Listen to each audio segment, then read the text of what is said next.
If our president didn't win in 2016, who won?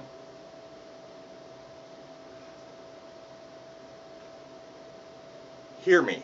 If our president did not win in 2016, who won? If Hillary would have won, she would still be our president, wouldn't she? Would you be saying not my president if Hillary won? No. So your hatred is learned hatred with bias. We all have bias, including me. We all have the ability to express hatred, including me. But wisdom and the ability to critically think takes away the opportunities for violence where one can dialogue. So, no matter which president candidate won the 2016 election, they would be our president. Let's get that out of the way. Most people who hate this man who is in the presidency but not their president do so not with the basis of a one-on-one interaction with the man, but rather what other people are saying about the man. And so they buy into what they're saying and they're like, yes, let's hate this person. So let's take Trump completely out of the picture. Let's say Trump is eliminated. Bam! Then what are you going to bitch about?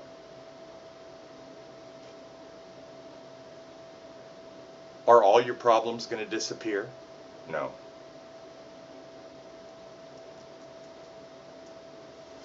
Well, in case you forgot how our government works, a president can serve 2 terms, and only 2 terms. Since the one that did 3, they said no more to that shit. Okay. Barack Obama served 2 terms. He was my president. Even though he lied to me, even though he lied to everybody on public television multiple times, he was still my president. Because he was the president of the United States of America, of which I am a co-owner of. So, in 2023, I guess, Trump is not going to be running for re-election because his 2 terms will be up. So, whoever will step up and become president of the United States is the 46th president. And then my question is, what are you going to complain about? All this focus and attention you have spent for years hating one man. When that man is out, then what are you going to do with yourself? Are you going to still look at yourself in the mirror and tell yourself all the lies that you keep telling yourself to make you feel good about what you're doing, what you're saying? Or are you going to say, damn, I guess it really wasn't Trump? You know, my life is almost over on this planet, so it's okay with me however y'all want to feel. I'm not a young person. I don't want to fight young people. I just want to live my life in what I have left and be joyful for it. Have appreciation for it. Have appreciation for mankind as a whole, humanity, and my neighbors who don't speak English.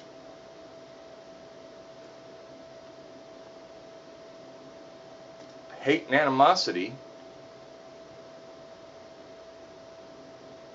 do nothing but cause more hate and animosity.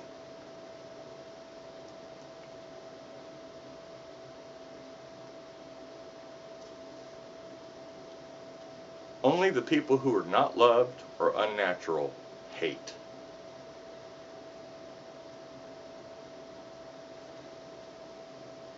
Truly hate from inside. I don't think you're that person.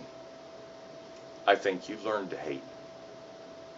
And like a psychology teacher or a professor once told us, anything that has been learned can be unlearned. So if you've learned to hate, you can learn not to hate. Because, bottom line, all the hate and frustrations and everything that you're throwing out to the world still come back to one person, you. And the images in your mind and your inability to accept that you have control of your life.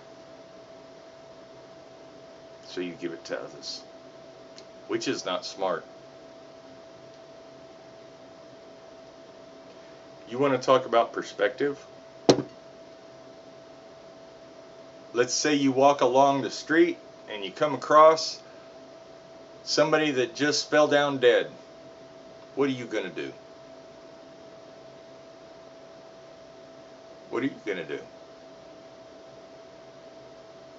Do you love and care about people so much that you took CPR classes and first aid classes well in advance of seeing any incident in which you'd have to use those skills? Or are you just somebody that sits back and throws hate and discontent everywhere, not taking any responsibility for themselves or their actions? From perspective, if you are an untrained person, you're just going to stand there. You're not going to know what to do. So you're going to do nothing, which is a choice. From a trained person's point of view, they're going to tell you, the one that's doing nothing, to go call 911. And they're going to get down there and they're going to start checking the airway, checking the heart rate. And if there's nothing there, they're going to start cardiopulmonary resuscitation. Why? Because they had the love of humanity inside of them to learn how to save someone's life before ever being approached with having to save somebody's life. Where you, filled with hate and discontent and self-loathing, stand there and watch them die because you don't love humanity, you don't love yourself, you don't love your family enough to learn anything more. And then another perspective, the perspective of the trained professional medic, if you will. EMTs, EMTIs, and EMTPs. When they get there, you're still standing there doing nothing while this person is sweating his ass off trying to save this person's life. And the medics get there and attach up all their technology stuff to this person and start shocking them with paddles, putting IVs in them and tubes down their throat and pushing drugs into them. And then all of a sudden, the person starts coming back to life. They have a heartbeat. They start breathing on their own. Loaded up, taken to the hospital. Which one of these perspectives is based in love and humanity, taking care of each other, versus hate, self-loathing, perpetuating your reality from your own mind? Answer me that question.